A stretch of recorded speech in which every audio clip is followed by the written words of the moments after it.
رب اشرح لی صدری ویسر لی امری واحلل عقدۃ من لسانی یفقہوا قولی۔ بسم اللہ الرحمن الرحیم۔ السلام علیکم ورحمۃ اللہ وبرکاتہ۔ آپ دیکھ رہے ہیں بنت اسلام یوٹیوب چینل اور میں ہوں فرحہ۔ حضرت لقمان نے ایک والد ہونے کی حیثیت سے اپنے بیٹے کو کچھ نصیحتیں کی۔ اللہ تعالیٰ نے ان کا ذکر قرآن پاک میں سورہ لقمان کی آیت نمبر 13 تا 19 میں کیا۔ آج کے دور میں ہر والد کی یہ ذمہ داری بنتی ہے کہ وہ اپنے اولاد کو یہ نصیحتیں کرے۔ حضرت لقمان نے اپنے بیٹے کو پہلی نصیحت کی، یا بنی لا تشرک باللہ ان الشرک لظلم عظیم۔ اے میرے بیٹے، اللہ کے ساتھ کسی کو شریک مت ٹھہراؤ، بے شک شرک بہت بڑا ظلم ہے۔ یعنی اللہ تعالیٰ کی بندگی بجا لانے میں کسی کو بھی اس کا ساتھی اور ساجی بنانے سے بچو،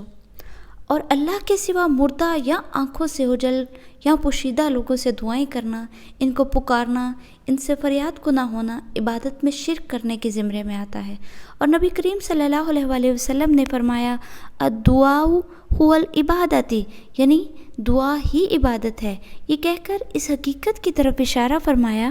اور جب یہ آیت نازل ہوئی الذین آمنوا ولم یلبسوا ایمانہم بظلم، وہ لوگ جو ایمان لائے اور انہوں نے اپنے ایمان کو ظلم کے ساتھ محلول نہیں کیا۔ سورہ انعام کی آیت نمبر 82 ہے۔ جب یہ نازل ہوئی تو اس وقت صحابہ اکرام رضی اللہ تعالیٰ پر اس آیت کا نزول نہایت شوق گزرا، چنانچہ انہوں نے رسول صلی اللہ علیہ وسلم کے سامنے پریشانی کا اظہار کرتے ہوئے کہا اینا لا یظلم نفسہ، یعنی ہم میں سے کون ہے جو اپنے آپ پر ظلم نہ کرتا؟ تو اس کے جواب میں رسول دو جہاں صلی اللہ علیہ وسلم نے فرمایا لیس ذالک انما هو الشرک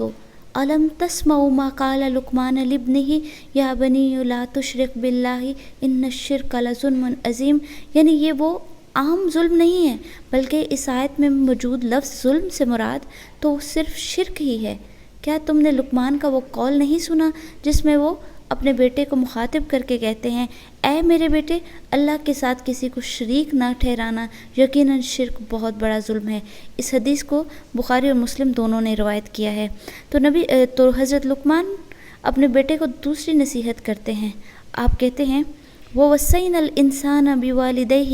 حَمَلَتْهُ أُمُّهُ وَهْنًا عَلَى وَهْنٍ وَفِصَالُهُ فِي عَامَيْنِ أَنِ اشْكُرْ لِي وَلِوَالِدَيْكَ إِلَيَّ الْمَصِيرُ۔ ہم نے انسان کو اس کے ماں باپ کے متعلق نصیحت کی۔ اس کی ماں نے دکھ پر دکھ اٹھا کر اسے حمل میں رکھا اور اس کی دودھ چھڑائی 2 برس میں ہے کہ تو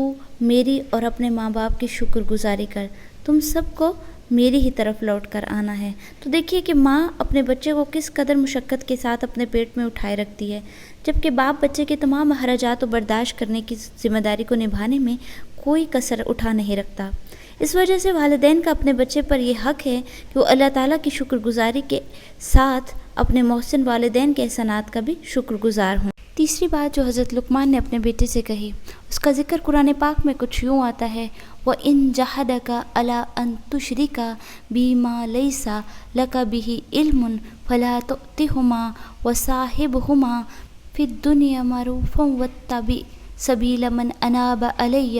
ثُمَّ إِلَيَّ مَرْجِعُكُمْ فَأُنَبِّئُكُمْ بِمَا كُنتُمْ تَعْمَلُونَ۔ اور اگر وہ دونوں تجھ پر اس بات کا دباؤ ڈالیں کہ تو میرے ساتھ شریک کرے جس کا تجھے علم نہ ہو، تو ان کا کہنا نہ ماننا، ہاں دنیا میں ان کے ساتھ اچھی طرح بسر کرنا اور اس کی راہ چلنا جو میری طرف جھکا ہوا ہو۔ تمہارا سب کا لوٹنا میری ہی طرف ہے، تم جو کچھ کرتے ہو اس سے پھر میں تمہیں خبردار کروں گا۔ امام حافظ ابن کثیر اس آیت کریمہ کی تفسیر کرتے ہوئے فرماتے ہیں یعنی وہ تجھ کو اپنی دین کی اتباع پر مجبور کرنے کی غرض سے چاہے جس قدر بھی اصرار کریں، ان کی اس بات کو کسی بھی صورت میں قبول نہ کر،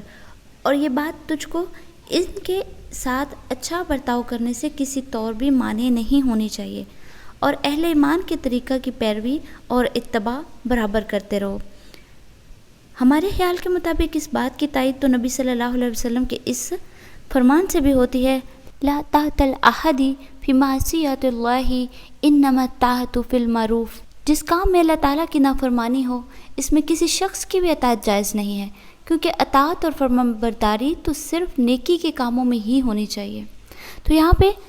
کہا جا رہا ہے کہ اگر والدین آپ کو آپ کا دین چھوڑنے کی بات کہیں تو بس یہ بات نہ ماننا، اور اس بات کی وجہ سے ان کی باقی ذمہ داریوں کو نہ چھوڑنا، باقی ذمہ داریوں کو پورا کرتے رہنا۔ تو جو چوتھی بات کی جا رہی ہے وہ یہ ہے جو حضرت لقمان نے اپنے بیٹے سے کہی، اور قرآن پاک میں اس کا ذکر آیا ہے، یا بنیا انہا ان تکو مثقال حبۃ من خردل فتکن فی صخرۃ او فی السماوات او فی الارض یاتی بہ اللہ ان اللہ لطیف خبیر۔ اور اگر وہ دونوں تجھ پر اس بات کا دباؤ ڈالیں کہ تو میرے ساتھ شریک کرے جس کا تجھے علم نہ ہو تو ان کا کہنا نہ ماننا، ہاں دنیا میں ان کے ساتھ اچھی طرح بسر کرنا اور اس کی راہ چلنا جو میری طرف جھکا ہوا ہو، تمہارا سب کا لوٹنا میری ہی طرف ہے، تم جو کچھ کرتے ہو اس سے پھر میں تمہیں خبردار کروں گا۔ یعنی کوئی ظلم و زیادتی یا گناہ